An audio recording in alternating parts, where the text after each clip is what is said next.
Quant aux heures supplémentaires, ici aussi, ils peuvent les oublier. Ça n'existe pas. Ça n'existe pas. Ça n'existe pas. Tu es censé pouvoir terminer ta tournée dans les temps. Et si ce n'est pas le cas, écoute, ce sera au revoir, merci. Quoi qu'il arrive sur la route, on va te demander de tout terminer.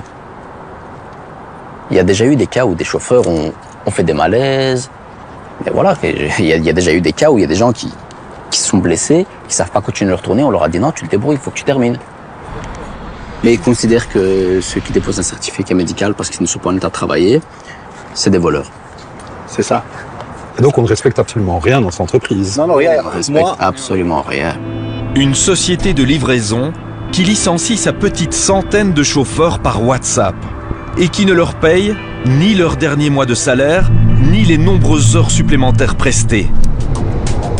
À investigation, on a voulu savoir qui se cachait derrière ces pratiques douteuses.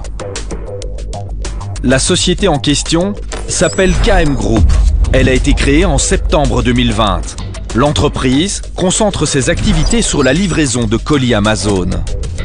À sa tête, un certain Dejan Milosevic, un homme que nous avons tenté de joindre tout au long de cette enquête, sans résultat.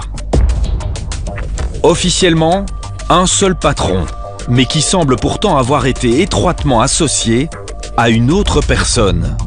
Comme pourrait le laisser penser, ces messages régulièrement échangés avec les chauffeurs de KM Group.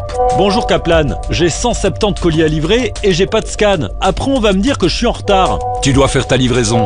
Mais mon application n'arrête pas de bugger. Utilise ton Google Maps ou Waze comme tout le monde le fait.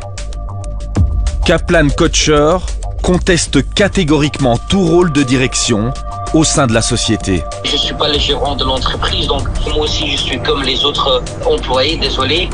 On est bien d'accord que c'est monsieur Milosevic alors qui est le patron de l'entreprise? Oui. Et malgré plusieurs tentatives, lui aussi ne répondra plus à nos sollicitations. C'est donc au départ de ce dépôt à Flémal, en province de Liège, que se déployaient les activités de KM Group. Le siège social de la société se situe, lui, 100 km plus loin, à Zaventem, dans le Brabant flamand.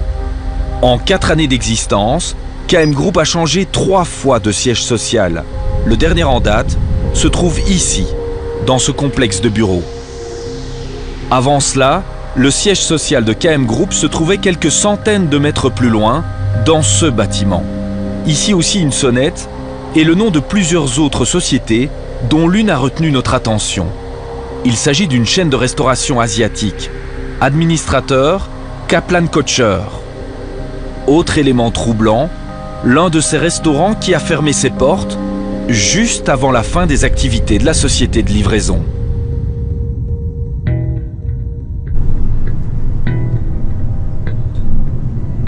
Alors, simple coïncidence? Face au silence de l'intéressé, on a posé la question à l'un des livreurs les plus expérimentés de KM Group. Il a préféré garder l'anonymat, mais très clair sur qui dirigeait la société.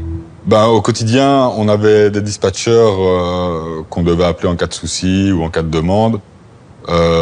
Mais pour des problèmes plus sérieux, type contrat, salaire, etc., on avait Dejan Milosevic à appeler et Kaplan Coacher.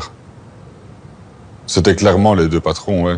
Depuis son licenciement, lui aussi n'a plus aucun contact avec la direction de KM Group. Quant à la méthode utilisée, elle lui reste toujours en travers de la gorge. Bien sûr, si, ça m'a mis en colère.